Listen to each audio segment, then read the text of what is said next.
Hi guys, welcome to stock brains. My name is Ayush और आज के इस वीडियो में हम बात करेंगे सीएमटी एग्जामिनेशन फीस के बारे में। हम समझेंगे कि अगर आप सीएमटी का एग्ज़ाम दे रहे हैं तो क्या कोई आपको फीस वेवर मिल सकता है कि नहीं मिल सकता है, कोई फीस में डिडक्शन या कोई डिस्काउंट वगैरह आपके लिए है कि नहीं। अगर आप स्टूडेंट हैं तो आपको कोई स्पेशल बेनिफिट मिलेगा कि नहीं मिलेगा। अगर आप वर्किंग प्रोफेशनल हैं या आप एक सीएफए हैं तो आपको क्या बेनिफिट्स मिल सकते हैं सीएमटी प्रोग्राम करने से फीस के मामले में, ये हम बात करने वाले हैं इस वीडियो में। अब दोस्तों, ये जो सीएमटी एग्ज़ाम फीस वाला टॉपिक है ना, इसके ऊपर मेरे पास बहुत सारे सवाल आते हैं। बहुत सारे लोग मुझसे पूछते हैं कि सर आप मुझे सीएमटी एग्ज़ाम का स्ट्रक्चर बताइए, कौन कौन से फ़ीस हमें पे करना कंपलसरी है, कौन कौन सी फ़ीस जो है वो ऑप्शनल है, ये सारी चीज़ों के बारे में आप हमें बताइए। सो इस वीडियो में मैं कोशिश करूँगा उन सारे सवालों के जवाब देने की। अब दोस्तों, अगर मैं बात करूँ फ़ीस की, तो यहाँ पे मेनली 3 टाइप की फ़ीस होती हैं जिसके बारे में मैं अभी आपको बताऊँगा। सबसे पहले आती है हमारी प्रोग्राम एनरोलमेंट फ़ी। अब ये एक वन टाइम फ़ीस होती है और ये आपको तब पे करनी होती है जब आप पहली बार सीएमटी एग्ज़ाम में रजिस्टर करने जाएँगे तो। मतलब जब आप लेवल 1 के लिए अपीयर होने जाएँगे तो आपको सबसे पहले एनरोलमेंट फ़ीस को भरना पड़ेगा और ये एक वन टाइम फ़ीस है $250 की। मतलब आपने एक बार ये फ़ीस भर दी तो आपको लेवल 2 और लेवल 3 की फ़ीस भरते वक़्त ये वाली जो एनरोलमेंट फ़ीस है वो नहीं भरनी पड़ेगी। आप इसको वन टाइम रजिस्ट्रेशन फ़ीस की तरह भी मान सकते हैं। सो ये एनरोलमेंट फ़ीस आपको भरनी पड़ेगी। इसकी कॉस्ट है $250 एज़ ऑफ नाउ और हो सकता है आगे चल के फ़ीस बढ़ जाए। जो सेकंड टाइप की फ़ीस होती है उसका नाम है रजिस्ट्रेशन फ़ी और ये सबसे ज़्यादा इम्पॉर्टेंट है मेरे हिसाब से। इस चीज़ को समझना आई थिंक बहुत इम्पॉर्टेंट है आप लोगों के लिए। अब दोस्तों, अगर हम बात करें दिसंबर के एग्ज़ाम की, अभी जैसे एग्ज़ाम डेट है दिसंबर 2021, अगले महीने ये एग्ज़ाम होने वाला है। सो इसके लिए यहाँ पे 3 टाइप के रजिस्ट्रेशन दिए हुए हैं। पहला है अर्ली रजिस्ट्रेशन, दूसरा है स्टैंडर्ड रजिस्ट्रेशन और तीसरा है लेट रजिस्ट्रेशन। और सबकी फ़ीस यहाँ पे अलग-अलग मेंशन करी हुई है। जैसे अर्ली रजिस्ट्रेशन की जो फ़ीस है वो $295 है, स्टैंडर्ड रजिस्ट्रेशन की फ़ीस थोड़ी सी ज़्यादा $395 है और लेट रजिस्ट्रेशन की फ़ीस $595 है फॉर मेंबर्स और नॉन मेंबर्स के लिए अलग फ़ीस है यहाँ पे। तो ये है क्या, इसको मैं समझाने की कोशिश करता हूँ। अब दोस्तों, एग्ज़ाम जो है वो दिसंबर में है, राइट? लेकिन अगर आप 15 जून 2021 से 9 अगस्त 2021 के बीच में अगर आप रजिस्टर करते हैं तो आपका रजिस्ट्रेशन आएगा अर्ली रजिस्ट्रेशन के अंदर, जहाँ पे आपको फ़ीस थोड़ी सी कम पे करनी पड़ेगी। तो दिसंबर में एग्ज़ाम है, लेकिन अगर आप जून और अगस्त में ही रजिस्टर हो जाते हैं तो आपकी फ़ीस सिग्निफिकेंटली कम हो जाएगी। मतलब अगर आप एग्ज़ाम दिसंबर में दे रहे हैं तो 6 महीने पहले अगर आप रजिस्ट्रेशन करवाएंगे तो आपको मैक्सिमम बेनिफिट मिलेगा फ़ीस के अंदर। तो मैं रेकमेंड करूँगा कि अगर आप सीएमटी का एग्ज़ाम देना चाहते हैं तो आप इस अर्ली रजिस्ट्रेशन वाले ऑप्शन पे ही चूज़ करिएगा। और अर्ली रजिस्ट्रेशन वाला ऑप्शन आप तभी चूज़ कर पाएंगे जब आप एग्ज़ाम के 5-6 महीने पहले ही अपनी फ़ीस भर देंगे। तो मैंने जब एग्ज़ाम दिए थे तो मैंने हमेशा अर्ली रजिस्ट्रेशन को ही चूज़ किया और 5-6 महीने ही पहले ही अपनी फ़ीस मैंने भर दी थी। तो यहाँ पे आपको फ़ीस का थोड़ा सा बेनिफिट मिलेगा अगर आप अर्ली रजिस्ट्रेशन करते हैं तो। अगर किसी वजह से आप अर्ली रजिस्ट्रेशन नहीं करवा पाए तो आपको फिर स्टैंडर्ड रजिस्ट्रेशन करना पड़ेगा और अगर आप लेट हो गए तो फिर आपको लेट रजिस्ट्रेशन करना पड़ेगा, जो कि मैं बिल्कुल भी रेकमेंड नहीं करूँगा। अगर आप फ़ीस बचाना चाहते हैं तो गो फॉर अर्ली रजिस्ट्रेशन, जहाँ पे आपको 5-6 महीने पहले भले ही रजिस्ट्रेशन करना होगा पर आपकी फ़ीस बहुत कम हो जाएगी। अब यहाँ पे लिखा हुआ है $295 for members and $470 for non members. अब ये मेंबर और नॉन मेंबर फ़ी क्या होती है, इसको मैं अभी आपको समझाने वाला हूँ। सो जो थर्ड टाइप की फ़ीस है दोस्तों वो है मेंबरशिप फ़ीस। अभी मैंने आपको 3 टाइप की फ़ीस बताई है। पहला है एनरोलमेंट फ़ी, दूसरा है रजिस्ट्रेशन फ़ी और तीसरा है मेंबरशिप फ़ी। ये 3 फ़ीस ही आपको देनी पड़ेंगी सीएमटी एग्ज़ाम के अंदर और लेवल 1 में आपको एनरोलमेंट फ़ी वन टाइम देनी पड़ेगी। उसके बाद आपकी सिर्फ 2 टाइप की फ़ीस रह जाएंगी, रजिस्ट्रेशन फ़ी और मेंबरशिप फ़ी। अब यहाँ पे जो रजिस्ट्रेशन फ़ी थी ना दोस्तों, ये थी कंपलसरी, मतलब आपको ये भरनी ही भरनी है, इसके बिना आप एग्ज़ाम नहीं दे पाएंगे। लेकिन जो मेंबरशिप फ़ीस है उसमें ऐसा कोई भी सिस्टम नहीं है। मेंबरशिप फ़ीस एक एनुअल फ़ीस होती है जो कि ऑप्शनल है आपके लिए भरना। ये $325 की होती है और ये आपको हर साल भरनी पड़ेगी अगर आप मेंबरशिप लेते हैं तो। अब दोस्तों, सवाल ये आता है कि हम ये मेंबरशिप फ़ीस भरे क्यों? जब ये ऑप्शनल है तो हमें भरना क्यों चाहिए? इस पे हम बात करते हैं। तो दोस्तों, अगर आप मेंबरशिप फ़ीस को पे करेंगे तो आपको कुछ सर्टेन बेनिफिट्स मिलते हैं, लाइक आपको लाइव वेबिनार्स को ज्वाइन करने का मौका मिलता है। जो भी वेबिनार आर्चीव्स होते हैं, जो भी रिकॉर्डेड वेबिनार्स होते हैं, उनको अटेंड करने का मौका मिलेगा और जो टेक्निकल एनालिसिस का न्यूज़लेटर होता है, ये सब चीज़ें आपको पढ़ने को मिलेंगी और जो भी ऑफर्स आपको दिख रहे हैं स्क्रीन के ऊपर, वो सारे ऑफर्स आपको मिलेंगे। अब दोस्तों मुझे पता नहीं था जब मैंने CMT के एग्ज़ाम दिए थे और मैंने मेंबरशिप ले ली थी, मेंबरशिप जो फीस है उसको मैंने पे कर दिया था। तो जब मैंने मेंबरशिप इसकी ली तो उसके बाद मैंने कुछ वेबिनार्स वगैरह अटेंड किए और मुझे इतना ज़्यादा वैल्यूएबल नहीं लगा ये। तो अगर आप चाहें तो ये मेंबरशिप फ़ीस नहीं भी पे करेंगे तो भी चलेगा, बिल्कुल फ़ाइन होगा ये। और मेंबरशिप फ़ीस क्यों भरे मैं आपको बता ही चुका हूँ। अगर आप टेक्निकल एनालिसिस के कंसेप्ट के बारे में सीखना चाहते हैं तो आप ये फ़ीस भर सकते हैं। और अगर आप CMT लेवल 1 और लेवल 2 ये दोनों एग्ज़ाम साथ में एक ही साल में देना चाहते हैं ना, एक ही फाइनेंशियल ईयर में अगर आप देना चाहते हैं तो आपको ये फीस भरनी चाहिए मेरे हिसाब से। अब यहाँ पे मैंने कुछ फीस का क्लासिफिकेशन करके रखा है जो कि आपके लिए बहुत हेल्पफुल होगा। ये लेवल 1 की फीस का क्लासिफिकेशन है। अब एनरोलमेंट फीस हमें भरनी पड़ती है $250 की, मेंबर नॉन मेंबर सबको भरनी पड़ेगी।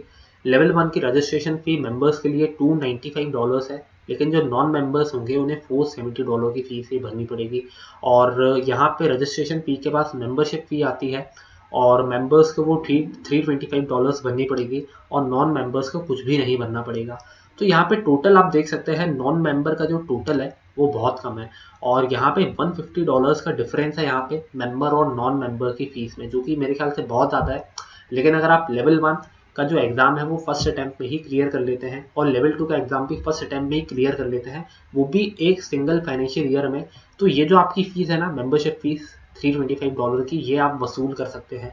और जब मैंने एग्ज़ाम दिया था तो मैंने लेवल 1 और लेवल 2 का एग्ज़ाम सेम फाइनेंशियल ईयर में ही क्लियर कर लिया था। तो यहाँ पे मेंबरशिप फीस का जो बर्डन है वो मेरे ऊपर पड़ा नहीं था। तो अगर आप कॉन्फिडेंट है कि आप लेवल 1 और लेवल 2 का एग्ज़ाम सेम फाइनेंशियल ईयर में निकाल लेंगे तो मेरे ख्याल से आप मेंबरशिप फीस को भर सकते हैं। अदरवाइज मैं आपको रेकमेंड नहीं करूँगा कि आप मेंबरशिप फीस दें। और ये बात तो हो गई फीस की। अब हम बात करते हैं फीस वेवर्स के बारे में कि CMT एग्ज़ाम में अगर हम एनरोल करते हैं, अगर हम रजिस्टर करते हैं तो हमें क्या फ़ीस का बेनिफिट मिल सकता है, इसके बारे में समझते हैं। तो दोस्तों फ़ीस का वेवर 3 टाइप के लोगों को मिलेगा। अगर आप एक CFA हैं, ऑलरेडी CFA चार्टर होल्डर हैं, तो आपको बेनिफिट मिलेगा। अगर आप अपनी जो CMT एग्ज़ाम की प्रिपरेशन है वो कोई अकेडमिक पार्टनर प्रोग्राम के साथ कर रहे हैं तो आपको फ़ीस का वेवर मिलेगा। और अगर आपके पास स्टूडेंट मेंबरशिप है, अगर आपके पास स्टूडेंट मेंबरशिप है तो भी आपको CMT फीस का वेवर मिलेगा। इन तीनों चीज़ों को मैं आपको बहुत अच्छे से समझाता हूँ अभी। अब लेवल 1 का जो वेवर है CFA चार्टर होल्डर्स के लिए वो कुछ इस टाइप से है।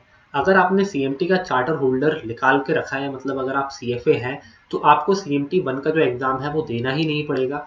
आप डायरेक्ट रजिस्टर कर सकते हैं CMT लेवल 2 के लिए। सो अगर आप एक CFA चार्टर होल्डर हैं तो आपको सिंपली एक मेल लिखना है CMT एसोसिएशन वालों को, और अगर आप उन्हें कंफर्म करवा देंगे ये, अगर आप उनको ये वेरीफाई करवा देंगे कि आप एक CFA चार्टर होल्डर हैं तो लेवल 1 का जो एग्ज़ाम है उसको देने के लिए आपको ज़रूरत नहीं पड़ेगी।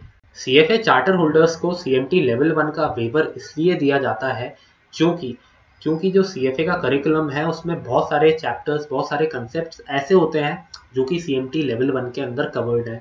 सो CFA चार्टर होल्डर्स को बहुत सारे टॉपिक्स के बारे में पता रहता है जो कि CMT लेवल 1 के अंदर है। इसी वजह से CMT एसोसिएशन लेवल 1 का एग्ज़ाम देने के लिए CFA चार्टर होल्डर को एक वेवर दे देती है और CFA चार्टर होल्डर्स लेवल 2 का एग्ज़ाम दे सकते हैं। सो अगर आप CFA चार्टर होल्डर हैं तो ये चीज़ आपके लिए बहुत बेनिफिशियल होगी मेरे हिसाब से। अब हम बात करते हैं दूसरे वेवर के बारे में जिसका नाम है प्रोग्राम स्कॉलरशिप। अब दोस्तों अगर आपका जो इंस्टीट्यूशन है, मतलब अगर आपकी जो कोचिंग है वो अगर एकेडमिक पार्टनर प्रोग्राम के अंदर रजिस्टर्ड है तो आपको फीस में बहुत अच्छा वेवर मिल सकता है।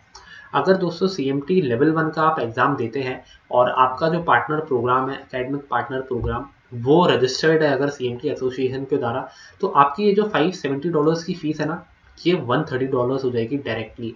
और लेवल 2 में भी आपको यही फ़ायदा मिलेगा। तो लेवल 1 और लेवल 2 में आपको बहुत अच्छा फ़ायदा मिल सकता है। सो जो विले है वो एक एकेडमिक पार्टनर प्रोग्राम है, तो अगर आप उनका कोर्स लेंगे, उनके थ्रू अगर आप पढ़ाई करेंगे, सो आई थिंक आपको ये बेनिफिट्स मिलने चाहिए स्कॉलरशिप वाले। और विले ही नहीं, ऐसे बहुत सारे एकेडमिक पार्टनर प्रोग्राम्स हैं पूरे इंडिया के अंदर जो कि ये CMT की जो प्रिपरेशन है वो करवाते हैं। तो आपको ये होमवर्क खुद करना पड़ेगा कि ये कौन CMT का एकेडमिक पार्टनर प्रोग्राम है। अगर आपको कोई कोचिंग वाला ऐसा मिलता है तो आप उनके थ्रू CMT का एग्ज़ाम दे सकते हैं। इससे आपको फ़ायदा ये होगा कि आपकी जो फ़ीस है वो काफ़ी हद तक कम हो जाएगी। अब दोस्तों जो थर्ड टाइप का फीस वेवर मिलता है वो मिलता है स्टूडेंट्स को। अब ये उन्हीं स्टूडेंट्स को मिलता है जिनकी यूनिवर्सिटी AACSB एक्रेडिटेड हो। अब इंडिया के अंदर AACSB एक्रेडिटेड यूनिवर्सिटीज़ हैं, बहुत सारी यूनिवर्सिटीज़ तो नहीं है, लेकिन कुछ यूनिवर्सिटीज़ ऐसी हैं जिसको ये एक्रेडिटेशन मिला है। और अगर वो यूनिवर्सिटीज़ ने CMT एसोसिएशन के साथ टाई अप करके रखा है एकेडमिक पार्टनर प्रोग्राम के अंदर, तो आप स्कॉलरशिप के लिए एलिजिबल हो जाएंगे अगर आप उस यूनिवर्सिटी में पढ़ाई करते हैं तो। और ये जो स्कॉलरशिप है ये अंडर ग्रेजुएट स्टूडेंट्स को मिलती है दोस्तों। सो अगर आपका जो कॉलेज है वो AACSB एक्रेडिटेड है तो आप admin@cmtassociation.org पे एक मेल डाल सकते हैं और उन्हें बता सकते हैं कि मैं स्टूडेंट हूँ और मेरा कॉलेज जो है वो AACSB एक्रेडिटेड है। और अगर CMT एसोसिएशन वालों ने अप्रूव कर दिया तो आपकी जो फीस है वो बहुत हद तक कम हो जाएगी। तो आपके जो एनुअल ड्यूज़ हैं वो सिर्फ $100 ही रह जाएंगे। और ये स्टूडेंट मेंबरशिप आई थिंक बहुत ज़्यादा हेल्पफुल है उन लोगों के लिए जो कि अभी स्टूडेंट हैं और उनका कॉलेज AACSB एक्रेडिटेड है। तो अब दोस्तों ये 3 ऐसे तरीके हैं जिसका आप इस्तेमाल कर सकते हैं CMT एग्ज़ाम की जो फीस है उसमें वेवर पाने के लिए। अब दोस्तों CMT के प्रोग्राम में रजिस्टर करने के लिए ये स्टेप्स आपको फॉलो करने हैं। एनरोल करना है CMT एग्ज़ाम के लिए और यहाँ पे आपको वन टाइम $250 की फ़ीस पे करनी होगी। रजिस्टर करना है आपको बाय पेइंग द रजिस्ट्रेशन फ़ी। तो ये 2 स्टेप्स मैं कवर कर चुका हूँ। स्टडी एंड प्रिपेयर ये है थर्ड स्टेप, इसके बारे में भी मैं एक वीडियो बना चुका हूँ ऑलरेडी कि how to prepare and how to study for CMT exam. अब ये जो 4th नंबर वाली चीज़ है, schedule your exam with Prometric. Prometric के एग्जामिनेशन सेंटर होते हैं जहाँ पे हमें CMT का एग्ज़ाम देना होता है। सो जो प्रोमेट्रिक के सेंटर होते हैं वहाँ पे आपको किन बातों का ध्यान रखना चाहिए एग्ज़ाम में जाने से पहले और क्या क्या चीज़ें आपको करनी चाहिए, कौन कौन से डॉक्यूमेंट्स आपको लेके जाने चाहिए और एग्ज़ाम के एक दिन पहले आपको क्या चीज़ों के बारे में ध्यान रखना चाहिए, ये सब मैं बताऊंगा इस वीडियो में। और कैसे अपने एग्ज़ाम को शेड्यूल करें, प्रोमेट्रिक सेंटर को कैसे चुनें, ये सब भी मैं बताऊंगा उस वीडियो में। सो वो वीडियो मैं अभी फ्यूचर में डालने वाला हूँ, तो अगर आप वो वीडियो देखना चाहते हैं ना फ्यूचर में, तो आप मेरे इस चैनल स्टॉक ब्रेन्स को फॉलो कर सकते हैं। और स्टॉक ब्रेन्स चैनल के ऊपर मैं काफ़ी सारे वीडियोस डाल रहा हूँ ऑलरेडी कि CMT के एग्ज़ाम के लिए कैसे प्रिपेयर किया जाए, और ये वीडियोस इंग्लिश और हिंदी दोनों में होंगे। तो अगर आप उन वीडियोस को मिस आउट नहीं करना चाहते तो प्लीज़ इस चैनल को सब्सक्राइब ज़रूर कीजिएगा ताकि आप वो वीडियोस देख पाएँ। और अगर आपके कोई सवाल हैं तो आप हमसे पूछ सकते हैं इंस्टाग्राम के ऊपर। इंस्टाग्राम पे हमारा चैनल है स्टॉक ब्रेन्स नाम से। You can mail me if you have any doubts, और आप यूट्यूब पे भी फॉलो कर सकते हैं। और लाइक कीजिएगा इस वीडियो को अगर ये वीडियो आपको अच्छा लगा तो। और मिलता हूँ अगले वीडियो में ऐसे ही इंफॉर्मेटिव वीडियो के साथ। Thank you for watching this video.